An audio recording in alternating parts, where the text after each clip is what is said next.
வழியும் எழுத சொன்னால் முடியுமா கண்ணா?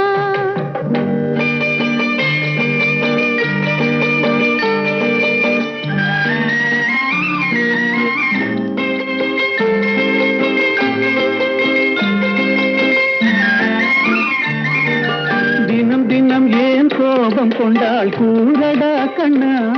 அவள் தேவை என்ன ஆசை என்ன கேளடா கண்ணா? நினைப்பதெல்லாம் வெளியில் சொல்ல முடியுமா கண்ணா? அதை நீ பிறந்த பின்பு கோர இயலுமா கண்ணா? வளர்ந்த கலை மறந்து விட்டாள் கேளடா கண்ணா?